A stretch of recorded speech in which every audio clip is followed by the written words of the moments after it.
오늘은 스바냐서 말씀을 함께 나누도록 하겠습니다. 이 스바냐서 말씀을 볼 때의 핵심 단어를 하나 선택하라면 여호와의 날이라고 할 수 있겠습니다. 그래서 오늘 설교의 제목을 여호와의 날로 정했습니다. 한번 따라 하실까요? 여호와의 날. 여러분, 일반적으로 어떤 날이 정해지면 준비할 일들이 생깁니다. 예를 들어서 결혼식 날짜를 정하죠. 결혼식 날짜가 정해지면 그때부터 이제 본격적인 결혼 준비에 들어갑니다. 준비할 일들이 많이 있지요. 결혼을 직접 하게 되는 신랑 신부 가족들은 말할 것도 없고, 그 결혼식의 하객으로 이제 참석만 한다고 해도 먼저 시간을 확인하고 그날에는 다른 일정과 겹쳐지지 않도록 조정을 하지요. 또 어떤 옷을 입고 갈지, 또 축의금을 얼마나 또 담아야 할지 준비합니다. 오늘 설교의 제목을 여호와의 날이라고 했는데, 여호와의 날, 그날은 어떤 날이며 무엇을 준비해야 할까요? 오늘 말씀을 통해서 하나님이 정하신 여호와의 날을 위해서 우리가 무엇을 준비해야 할지 한번 생각해 보겠습니다. 오늘 말씀을 잘 들으시고 여호와의 날을 잘 준비하여 여호와의 날을 기쁨으로 맞이할 수 있는 저와 여러분, 우리 모두가 될 수 있기를 주님의 이름으로 축복합니다. 우리가 선지서들을 계속해서 보고 있습니다. 주일학교와 같은 본문으로 우리가 매주 함께 나누다 보니까 이제 선지서 말씀을 계속해서 보고 있는데요. 특이한 것은 이 선지자들이 다 제사장이나 레위인은 아니다는 것입니다. 출신이 다 달라요. 지난주에 살펴보았던 하박국은 레위인으로서 찬양 사역자였습니다. 예레미야나 에스겔은 제사장 출신입니다. 그러나 이사야나 다니엘은 귀족 출신이고, 반면에 호세아, 요엘, 요나, 나훔 이런 사람들은 평민 출신들입니다. 또한 평민 출신들 중에서도 아모스나 미가는 목자들이었습니다. 그리고 학개나 말라기와 같이 인적 사항이 전혀 드러나지 않는 선지자들도 있습니다. 그런데 오늘 우리가 함께 보게 되는 이 스바냐서에 나오는 이 스바냐 선지자의 출신 성분은 대단합니다. 스바냐 1장 1절 말씀을 우리 함께 읽겠습니다. 시작. 아몬의 아들 유다 왕 요시야의 시대에 스바냐에게 임한 여호와의 말씀이라.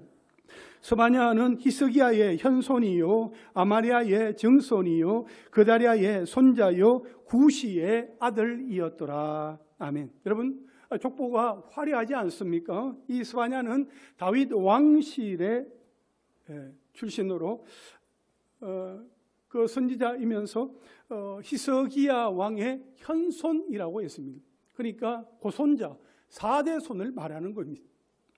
하나님께서 이렇게 왕족 가운데서도 선지자로 부르시고 사용하신 이유가 분명히 있는 것이지요. 스바냐는 왕족의 신분으로 비교적 자유롭게 왕궁을 출입하면서 하나님의 경고를 선포함으로써 요시야 왕의 종교 개혁을 촉진하게 되었습니다. 또한 유다의 지도층을 향한 신랄한 비판과 경고의 메시지를 매우 날카롭게 다루고 있습니다. 이 스바냐, 이 이름의 뜻은 여호와께서 숨겨주신 자라는 의미가 있어요. 스바냐 2장 3절에 여호와의 규례를 지키는 세상의 모든 겸손한 자들아, 너희는 여호와를 찾으며 공의와 겸손을 구하라. 너희가 혹시 여호와의 분노의 날에 숨김을 얻으리라 하는 이 말씀과 연결해서 스바냐 그 이름의 의미를 우리는 생각해 볼 수 있습니다.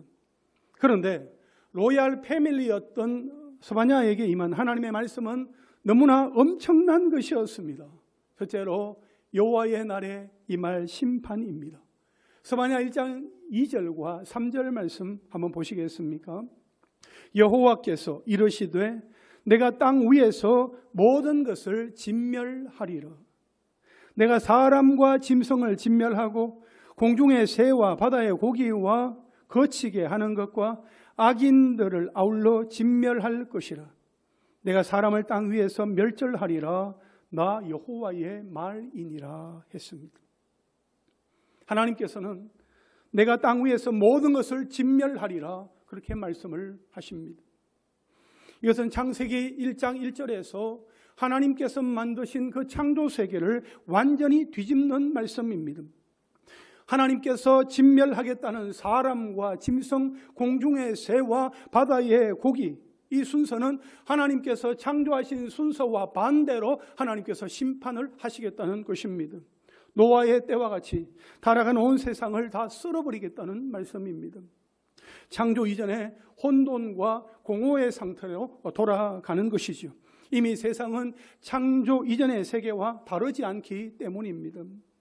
여러분, 하나님은 자기 백성이라고 해서 심판에 예외를 두지 않으십니다. 오히려 하나님의 심판은 하나님의 집에서부터 시작이 됩니다. 하나님은 보편적인 창조 세계에서 유다와 예루살렘의 심판으로 그 초점을 좁히십니다. 서바냐 1장 4절부터 6절까지의 말씀 우리 함께 읽겠습니다. 시작. 내가 유다와 예루살렘의 모든 주민들 위에 손을 펴서 남아있는 바알을 그곳에서 멸절하며 그 마림이란 이름과 및 그 제사장들을 아울러 멸절하며 또 지붕에서 하늘의 무별에게 경배하는 자들과 경배하며 여호와께 맹세하면서 밀감을 가리켜 맹세하는 자들과 여호와를 배반하고 따르지 아니한 자들과 여호와를 찾지도 아니하며 구하지도 아니한 자들을 멸절하리라. 아멘. 사실 역사적으로 보면 이스라엘 백성들은 단 한 번도 하나님을 완전히 버린 때가 없습니다. 그럼에도 불구하고 심판의 대상이 되는 것은 그들이 하나님만, 오직 하나님만을 섬기지 않았다 하는 것입니다. 그들은 항상 하나님과 우상 사이에서 머뭇거렸습니다. 말하자면 이스라엘 백성들은 두 마음을 품었습니다. 그들의 마음 속에 단마음 한 마음이 아니라 두 마음을 품었던 것이었습니다. 여러분, 부부 사이에서 언제 신뢰가 깨지는지 아십니까? 아내가 선물 받는 것을 좋아해요. 기념일이 다가오면 이벤트 만들어주는 것을 기다려요. 그러나 그 선물이나 이벤트를 안 해준다고 해서 신뢰가 깨지는 것 아닙니다. 그런데 남편이 밥을 먹을 때 쩝쩝거리면서 밥을 먹어요. 아내는 그 소리가 너무 싫은 겁니다.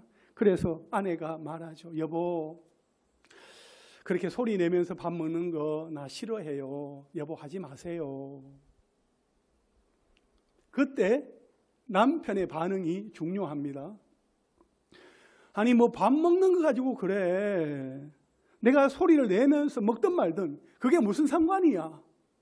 만약 그렇게 반응하면 그때부터 부부 사이에 정이 뚝 떨어지는 겁니다. 신뢰가 깨져요. 그러나 남편이 싫다고? 그러면 안 할게. 당신이 싫어하는 거 이제 안 할게. 그때 아내는 남편을 신뢰합니다.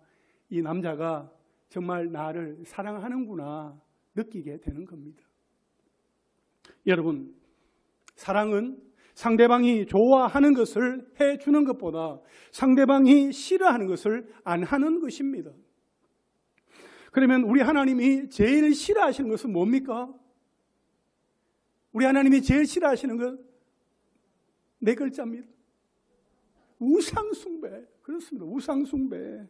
그런데 이스라엘 백성들은 끊임없이 계속해서 하나님과 우상을 같이 섬겨온 거예요. 그러면서 말하기를 나는 하나님을 섬기고 있어요. 나는 하나님의 백성이에요. 하나님이 선택하신 백성입니다. 하는 거기에 빠져 있는 것입니다.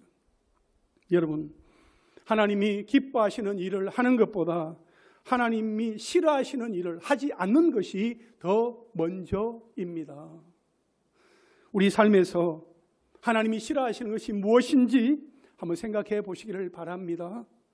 우리가 지금 하나님과 같이 섬기고 있는 것은 없는지 돌아보아야 합니다.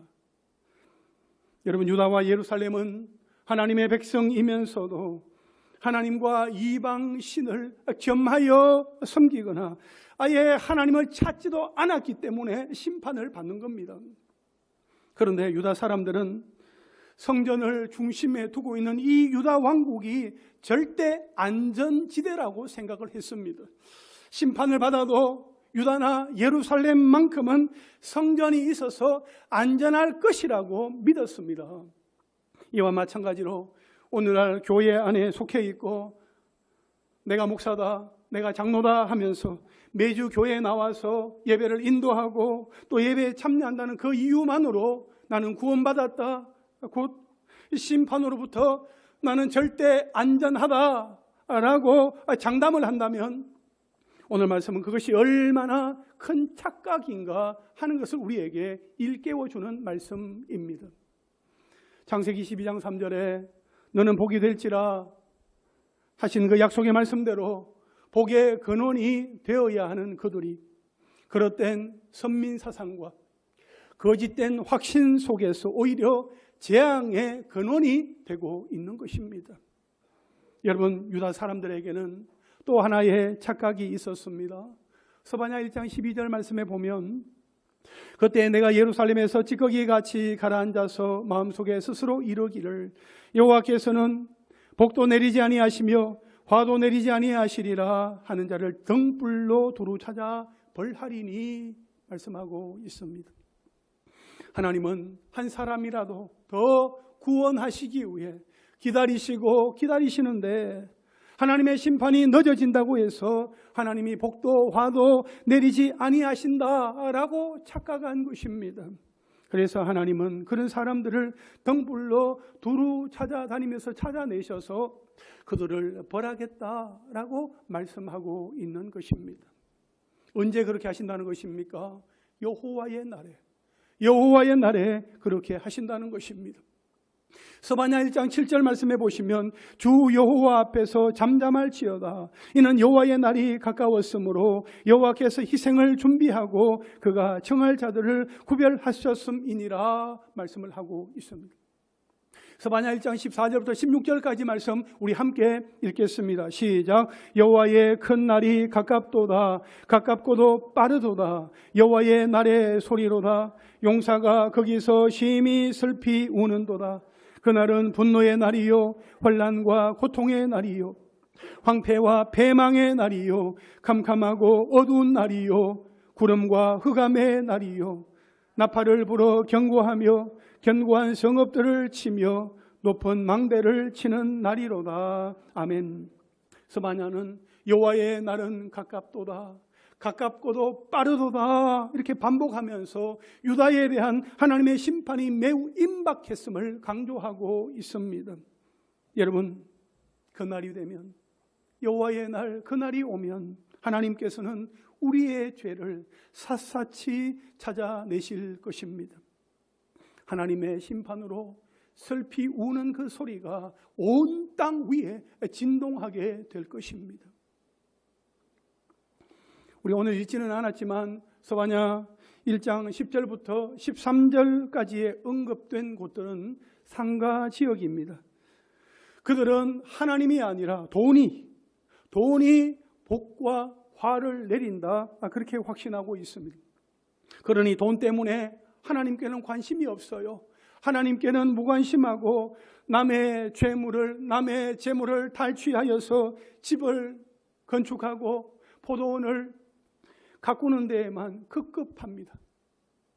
그러나 하나님은 한 사람도 한 가지 죄라도 행여 놓칠세라 등불을 켜고 온 집안을 샅샅이 살피듯이 모조리 밝히실 것입니다. 돈이면 안 되는 것이 없고 돈이면 뭐든지 할 수 있는 세상이라고 말하지만 여러분 속지 마십시오. 거짓말입니다. 돈에 혈안이 되었던 눈은 피할 곳을 찾지 못할 만큼 멀어지고 탐욕을 채우던 몸은 헐과 분토처럼 사라질 것입니다. 스바냐 1장 17절과 18절 말씀을 우리 함께 읽겠습니다. 시작. 내가 사람들에게 권한을 내려 맹인같이 행하게 하리니 이는 그들이 나 여호와께 범죄하였습니다. 또 그들의 피는 쏟아져서 티끌같이 되며 그들의 살은 분토같이 될지라. 그들의 은과 금이 여호와의 분노의 날에 능히 그들을 건지지 못할 것이며 이 온 땅이 여호와의 질투의 불에 삼켜지리니 이는 여호와가 이 땅 모든 주민을 멸절하되 놀랍게 멸절할 것임이라. 아멘. 여러분, 사람들은 돈을 자랑합니다. 돈이면 다 된다. 돈이 만사형통의 지름길이다. 돈이 있어야 된다. 그렇게 돈을 머리 위에 지고 숭배하며 살아갑니다. 이 당시에 이스라엘 사람들도 그러했습니다. 돈을 하나님처럼 섬겼습니다. 금을, 은을 그들은 섬기며 살았습니다. 사람들이 은과 금을 자랑하지만 여호와의 날, 하나님의 날, 심판의 날에는 그 은과 금이 그들을 여호와의 불에서 건지지 못한다 말씀하고 있습니다. 아무리 은이라 해도 금이라 할지라도 심판을 피하도록 건져주지 못한다, 살려주지 못한다라고 말씀을 하고 있는 것입니다. 그렇다면 둘째로 이 심판을 피할 수 있는 방법은 무엇일까요? 스바냐 2장 1절부터 3절까지 말씀을 우리 함께 읽겠습니다. 시작. 수치를 모르는 백성아 모일지어다 모일지어다. 명령이 시행되어 날이 겨같이 지나가기 전, 여호와의 진노가 너희에게 내리기 전, 여호와의 분노의 날이 너희에게 이르기 전에 그리할지어다. 여호와의 규례를 지키는 세상의 모든 겸손한 자들아, 너희는 여호와를 찾으며 공의와 겸손을 구하라. 너희가 혹시 여호와의 분노의 날에 숨김을 얻으리라. 아멘. 여러분, 유다는 죄를 짓고도 자기들의 그 수치를 모릅니다. 그런데도 구원의 가능성은 아직 열려 있습니다. 여러분, 2절 말씀에 보면 지나가기 전, 내리기 전, 이러기 전, 이렇게 세 번이나 뭐뭐 하기 전이라고 반복을 하면서 모이라, 즉 돌아오라고 강조하고 있습니다. 아직 끝이 오지 않았기 때문입니다. 기회가 있기 때문입니다. 그래도 이렇게 모이라고 이렇게 재촉을 하는 것은 그들이 듣지 않고 그만큼 다급하기 때문입니다. 여러분, 내일을 장담하지 마십시오. 구원 얻기를 원하는 사람은 지금, 언제요?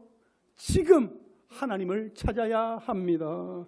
고린도후서 6장 2절 말씀에 이러시되 내가 은혜 베풀 때에 너에게 듣고 구원의 날에 너를 도왔다 하셨으니 보라 지금은 은혜 받을 만한 때요 보라 지금은 구원의 날이로다 했습니다. 모든 이들이 하나님을 찾을 수 있고 어떤 곳에 처하든지 하나님께로 나아갈 수 있습니다. 그러나 아무 때나 하나님을 만날 수 있는 것이 아니고 구원의 은혜를 입는 것도 아닙니다. 하나님을 만날 만한 때가 있습니다. 그 때가 언제냐? 그 때가 바로 지금, 그때가 바로 지금이라는 것입니다. 여러분, 사람들은 예수님이 오신 그때부터 지금까지 2000년이 지나가도록 하나님의 최후의 심판의 날이 오지 않았기 때문에 그들은 아직도 먼 훗날에 있을 것으로 생각을 합니다. 하지만 하나님께서 주신 그 구원의 기회는 마치 겨가 바람에 날려가듯이 순식간에 사라져 버릴 수 있습니다. 또한 비록 하나님의 심판의 날이 우리 생애 동안에 임하지 않는다고 해도 우리의 생명은 오늘이나 내일이라도 끊어질 수 있습니다. 그러면 하나님을 찾고 싶어도 하나님을 찾을 수가 없어요. 그러므로 오늘 우리가 하나님을 찾고 또한 우리 주변에서 구원에서 멀어진 그런 삶을 살아가는 사람이 있다면 속히 하나님께로 나올 수 있도록 우리는 이끌어 주어야 할 것입니다. 여러분, 하나님을 찾고 찾아야 합니다. 여호와를 찾는다는 것은 내가 내 인생의 주인 되는 것을 내려놓겠다 하는 것입니다. 내가 내 인생의 주인이 되는 것을 나는 이제 포기한다라는 그런 의미가 있는 것입니다. 그것은 주의 규례를 따라 정의를 행하고 이웃과 올바르고 공의로운 관계를 맺으면서 자신의 생각과 뜻이 아니라 하나님께 겸손히 묻는 것입니다. 하나님께 겸손히 묻는 것. 그게 하나님을 찾는 거예요. 그렇게 해야 온 세상이 심판을 받게 되는 그 때에도 피난처 되시는 우리 하나님의 품에 숨을 수 있습니다. 하나님을 찾는 은혜가 있기를 원합니다. 하나님, 더 이상 내가 내 인생의 주인 되지 않겠습니다. 내가 내 인생의 주인 되는 걸 포기합니다. 내가 겸손히 하나님께로 나아갑니다. 하나님을 구합니다. 그러한 은혜가 우리에게 있기를 간절히 원합니다. 여러분, 하나님의 공의로운 심판으로 임하는 그 여호와의 날은 유다뿐만 아니라 주변 나라에도 임한다는 것입니다. 유다를 중심으로 서쪽에 있는 블레셋, 오른쪽에 있는 모압과 암몬, 남쪽에 있는 구스와 북쪽에 있는 아수로에게 하나님께서 심판하겠다고 하시는 겁니다. 그러면 그들이 심판을 받는 이유는 무엇입니까? 스바냐 2장 10절 말씀 한번 보시겠어요? 그들이 이런 일을 당할 것은 그들이 만군의 여호와의 백성을 회방하고 뭐하여졌습니다? 교만하여졌습니다. 교만을 말하고 있습니다. 여러분, 우리가 여기에서 보듯이 하나님이 싫어하시는 것을 또 하나 보게 되는데, 우리가 아까 하나님이 싫어하시는 것 뭐라고 했죠? 우상 숭배라고 했습니다. 이 당시에 이스라엘 백성들은 돈, 금, 은을 하나님처럼 그렇게 섬겼습니다. 그런 우상 숭배를 하였던 사람들이 이번에 하나님이 싫어하시는 것 또 하나가 바로 교만인데, 여러분, 교만이 무엇입니까? 교만이란 스바냐 2장 15절 중반절에 보시면 마음속에 이르기를 오직 나만 있고 나 외에는 다른 이가 없다 하더니 이렇게 말하고 있어요. 나 외에는 하나님도 무엇도 필요 없다. 내가 제일이다. 내 생각이 옳다. 내 마음대로 할 거다. 이게 여러분 교만인 것입니다. 그 교만이 패망을 부르는 거예요. 잠언 16장 18절 말씀에도 보면 교만은 패망의 선봉이요 거만함은 넘어짐의 앞잡이다, 그렇게 말씀을 하고 있습니다. 그러므로 우리는 하나님 앞에서 겸손을 구해야 합니다. 앞에서도 살펴보았지만 스바냐 2장 3절에 여호와의 규례를 지키는 세상의 모든 겸손한 자들아 너희는 여호와를 찾으며 공의와 겸손을 구하라. 너희가 혹시 여호와의 분노의 날에 숨김을 얻으리라, 이렇게 말씀을 하고 있습니다. 공의와 겸손을 구하라 하십니다. 겸손한 자는 분노의 날에, 진노의 날에, 심판의 날에 숨김을 얻기 때문인 것입니다. 우리가 하나님을 찾고 구하며 나아갈 때에 하나님께서 허락하신 날에 임하게 될 그 심판의 날, 여호와의 날에 우리는 그 심판으로부터 숨김을 당하게 된다는 사실을 여러분 기억하시기를 바랍니다. 그러니까 우리는 하나님을 찾아야 하는 것입니다. 하나님을 더 의지해야 되는 것입니다. 겸손하게 하나님 앞으로 나아가야만 하는 것입니다. 이렇게 하나님께서 숨기신 자들을 스바냐 2장에서는 남은 자들이다, 이렇게 표현을 하고 있습니다. 7절에 보면 그 지경은 유다 족속의 남은 자에게로 돌아갈지라. 그들이 거기에서 양떼를 먹이고 저녁에는 아스글론 집들에 누우리니 이는 그들의 하나님 여호와가 그들을 보살피사 그들이 사로잡힘을 돌이킬 것임이라 했습니다. 여기는 유다의 남은 자들을 말하는 겁니다. 9절 마지막에 보시면 내 백성의 남은 자들이 그들을 노략하며 나의 남은 백성이 그것을 기업으로 얻을 것이라 했습니다. 여기에서는 이방의 남은 자들을 말하는 겁니다. 그러니까 유다와 이방의 남은 자들이 있다 하는 것입니다. 그들은 겸손하게 하나님을 찾고 정의롭게 사는 사람들입니다. 하나님은 참혹한 심판 속에서도 신실한 하나님의 백성을 남겨두시고 꼭 지켜준다 말씀을 하십니다. 마치 홍수 이후에 남아있는 어려운 노아를 통해서 새로운 세상을 만들어 가시듯이 남은 자들을 통하여서 새로운 땅에 하나님의 나라를 이루어 가실 것입니다. 스바냐 3장 12절과 13절 말씀 보시겠습니까? 내가 권고하고 가난한 백성을 네 가운데에 남겨두리니 그들이 여호와의 이름을 의탁하여 보호를 받을지라. 이스라엘의 남은 자는 악을 행하지 아니하며 거짓을 말하지 아니하며 입에 거짓된 혀가 없으며 먹고 누울지라도 그들을 두렵게 할 자가 없으리라, 이렇게 말씀을 하고 있어요. 여러분, 남은 자들은 어떤 사람들입니까? 남은 자들은 어떤 사람들이라고 말하고 있습니까? 남은 자는 겸손하고 가난한 사람들이라고 말하고 있습니다. 세상과 구별된 삶을 살다 보니 가난하지만 그럴 때라도 하나님 없이는 살 수 없다, 나는 하나님이 없이는 살 수 없다 하는 것을 절실히 느끼고 그분만 의지하고 그분의 말씀 앞에 순종하게 되니까 겸손하게 되는 것이죠. 그들은 남에게 악을 행하지 않습니다. 거짓으로 남을 덩치지 않고 마음에 간사한 말도 없습니다. 하나님 안에서 평안하고 편안합니다.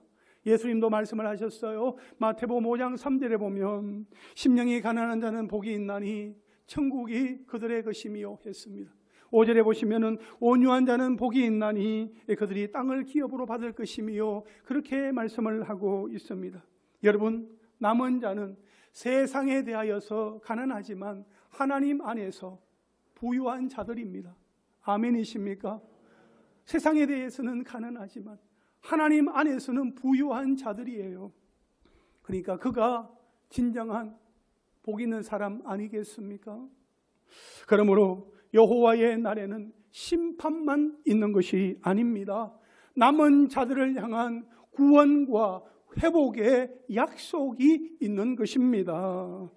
이제 스바냐서는 끝으로 여호와의 날에 있을 구원, 그 구원에 대하여서 이야기를 합니다.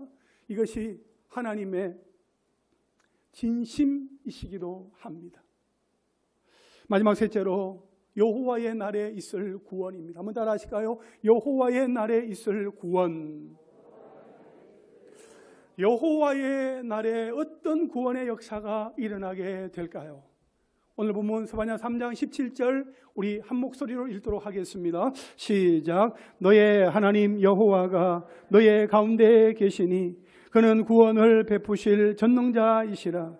그가 너로 말미암아 기쁨을 이기지 못하시며 너를 잠잠히 사랑하시며 너로 말미암아 즐거이 부르며 기뻐하시리라 하리라. 아멘. 여러분, 여호와의 날에 어떤 일이 일어난다는 것입니까? 네 가지로 제가 말씀을 드리면, 작은 첫째로 하나님이 우리와 함께 하십니다. 17절 상반절에 보면 너의 하나님 여호와가 너의 가운데 계시니, 너의 하나님 여호와, 너의 하나님 여호와를 말씀하고 있습니다. 이것은 하나님과 하나님의 백성 사이의 그 인격적인 그 관계를 말해주는 것입니다. 하나님은 그분의 백성의 중심에 계시고 내면 깊숙한 곳에 임재하시는 분입니다. 이토록 하나님이 그분의 백성들과 관계를 맺으시고 그들 가운데 함께 하시는 그 이유는 그들을 구원하시기 위함입니다. 작은 둘째로 하나님이 우리를 구원하십니다. 17절 중반절에 보면 그는 구원을 베푸실 전능자이시라 했습니다. 참혹한 심판 가운데서도 하나님은 친히 우리 가운데 오셔서 우리를 구원해 주십니다. 우리를 구원하시는 분은 오직 하나님 한 분뿐이십니다. 그분만이 우리에게 구원을 베푸시는 전능자이십니다. 할렐루야. 하나님께서 우리의 형벌을 제거하여 주심으로 우리가 구원을 받을 수 있게 되었고, 끊임없이 우리를 죄로 이끌려고 하는 그 악한 사탄 마귀를 쫓아버리십니다. 여러분, 여호와의 날에 구원과 회복의 역사가 일어나는 것입니다. 할렐루야. 작은 셋째로 하나님이 우리를 기뻐하십니다. 17절 중반절에 보면 그가 너로 말미암아 기쁨을 이기지 못하시며 너를 잠잠히 사랑하시며 너로 말미암아 즐거이 부르며 기뻐하시리라 하리라. 아멘. 여러분, 하나님이 우리를 구원하시는 이유는 우리가 어렵다거나 구원받을 만해서가 아니라 전적인 하나님의 사랑 때문입니다. 그분의 사랑 때문에 우리가 구원을 받는 것입니다. 우리를 보면 기쁨을 이기지 못하시며, 우리를 보면 노래가 저절로 나오시는 그 기쁨이 우리 하나님 안에 있다는 거죠. 우리를 보실 때 하나님의 표정이 어떠실까? 여러분, 우리 한 사람 한 사람을 바라보실 때 하나님의 표정이 어떠실까요? 그것을 생각해 보면 아마도 어린 그 손자, 손녀의 그 모습을 바라보기만 해도 흐뭇해하시는 할아버지, 할머니의 그 모습, 표정, 그 미소가 아닐까 하는 생각을 해보게 됩니다. 할아버지, 할머니는 그 어린 손주들로부터 무엇을 받는 게 아니잖아요. 그냥 계속해서 주셔야만 하잖아요. 그래도 너무 사랑스럽지 않습니까? 내 새끼니까요. 하나님도 우리를 바라보시면서 그런 마음이시라는 것입니다. 우리를 바라보시고 기뻐하시며 노래를 부르시는 하나님, 그 하나님께 우리는 어떻게 나아가야 할까요? 혹시 우리 가운데 하나님을 무서운 하나님, 진노의 하나님, 벌 주시는 하나님, 심판하시는 하나님으로만 알고 계시는 분이 있다면 오늘 이 시간에 하나님이 나를 사랑하신다, 하나님은 나를 사랑하시는 분이시다 하는 것을 마음 가운데 느끼고 하나님을 경험하고 귀가하시는 은혜가 있으시기를 간절히 바랍니다. 자, 넷째로 하나님이 우리에게 복 주십니다. 여호와의 날에 하나님은 구원을 행하실 뿐만 아니라 그분의 백성을 높이십니다. 스바냐 3장 19절과 20절 말씀에 보면 반복되는 표현이 있습니다. 19절 하반절에 보면 온 세상에서 수욕받는 자에게 칭찬과 명성을 얻게 하리라. 20절 하반절에 보면 너희에게 천하 만민 가운데에서 명성과 칭찬을 얻게 하리라 여호와의 말이니라 했습니다. 반복되는 표현이 뭐죠? 칭찬과 명성, 명성과 칭찬을 얻게 하리라, 그렇게 말씀을 하고 있습니다. 그렇다면 여러분, 우리에게 있어서 가장 칭찬과 명성을 얻게 되는 일은 무엇일까요? 무엇보다도 그리스도인이다 하는 그 칭함을 받는 것이 가장 영예롭고 존귀한 일입니다. 사도행전 11장에도 보면 제자들이 안디옥에서 비로소 그리스도인이라 일컬음을 받았다고 했습니다. 제자들이 안디옥에서 비로소 그리스도인이라는 그 말을 듣게 되었다는 것이요. 우리가 다른 사람들로부터 저 사람은 진짜 예수 믿는 사람이다, 진짜 그리스도인이다, 예수의 사람, 예수쟁이, 예수꾼이라는 그런 말을 들을 수만 있다면 그것이 우리에게는 가장 영예로운 일이 될 것입니다. 할렐루야. 여러분의 일상 속에서 여러분 그런 말을 매일 또 자주 들을 수 있게 되기를 바랍니다. 장로님은 정말 예수의 사람 같아요. 권사님은 정말 예수쟁이 같아요. 집사님은 정말 예수꾼이군요. 그런 말을 듣게만 된다면 얼마나 우리의 마음 가운데 기쁨이 있고 또 우리 하나님께서는 얼마나 또 즐거워하시겠습니까? 아무쪼록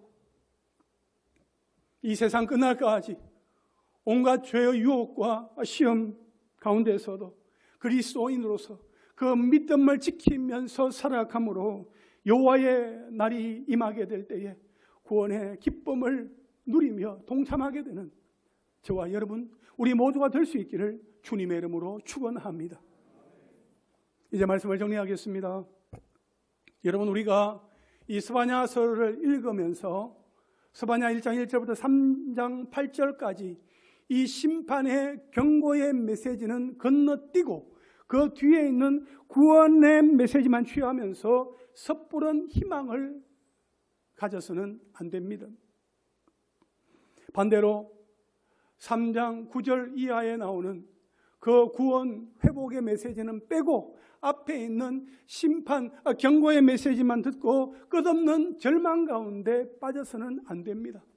하나님의 공의와 사랑, 하나님의 심판과 구원, 이 두 가지는 우리가 마음 가운데 똑같이 우리가 받아들이고 마음 가운데 새겨야 할 말씀인 것입니다. 하나님께서 심판을 경고하시잖아요. 그 심판을 생각할 때, 아니 하나님이 뭐 그래, 하나님은 사랑의 하나님 아니셔? 어떻게 심판할 수 있는 거야? 어떻게 자기 백성을 저렇게 심판하신대? 하나님은 그럴 수 없는 거야. 그렇게 하나님을 원망하면서 하나님으로부터 돌아서는 것이 아니라 하나님이 심판하신다고요. 내게 있는 우상 숭배, 내게 있는 교만, 하나님 내가 버리겠습니다. 하나님 내가 던져버리겠습니다. 끊어버리겠습니다. 그렇게 합니다. 하나님 앞에 돌아서면서 나를 구원하시는 하나님, 나로 인하여 기뻐하시는 하나님, 그 하나님 안에서 내가 하나님과 함께 즐거움을 내가 누리며 살겠습니다. 그렇게 고백하면서 하나님께로 더 가까이 나아가는 은혜가 있기를 원합니다. 심판 경고의 메시지 앞에 우리가 억눌려 있는 것이 아니라 그런 중에도 하나님을 찾고 찾는 자를 하나님께서 구원하시고 회복시켜 주신다는 그 사실을 우리가 믿고 기대하며 하나님께로 나아가는 귀한 은혜가 있기를 간절히 소망합니다. 여호와의 날은 심판에서 끝나지 아니하고 우리를 구원하시고 새롭게 하시는 날인 것을 기대하고 소망 가운데 살아가는 은혜가 있으시기를 간절히 바랍니다. 예화를 하나 말씀드리고 설교를 마치도록 하겠습니다. 무신론자인 이발사와 목사님이 빈민가를 걷고 있었습니다. 그들의 주위에는 영양 부족으로 뼈만 앙상하게 남은 사람들이 헐고 상처난 곳을 제대로 치료받지 못한 채 괴로워하고 있었습니다. 그 이발사는 도저히 눈뜨고 못 보겠다는 듯이 목사님께 따집니다. 당신네 종교인들은 하나님의 사랑을 끊임없이 외치고 있지만 하나님이 당신들의 말처럼 정말 자비롭다면 이런 모습을 보고도 그대로 두겠습니까?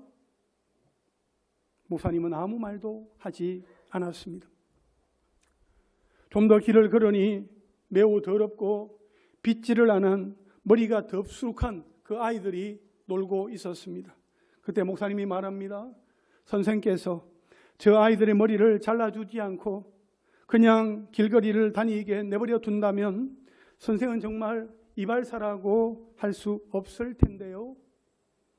그때 이발사는 버럭 화를 내면서 그들의 일로 나를 나무랄 수는 없는 일이요. 그들이 우리 이발소에 오기만 하면 나는 감쪽같이 그들을 다른 사람으로 만들 수 있단 말이요. 함부로 말하지 마시오. 그러자 목사님은 이발사를 쳐다보면서 말했습니다. 그렇다면 그 사람들이 가난하고 비참하게 산다고 해서 하나님을 원망할 필요는 없어. 하나님은 그들의 가난과 질병과 악한 습관에서 벗어나도록 기쁘게 돕기를 원하십니다. 그러나 그들이 하나님 앞으로 나오지를 않는 것이지요. 하나님을 찾지 않는 자의 잘못입니다. 하나님을 찾지 않는 자의 잘못이라오.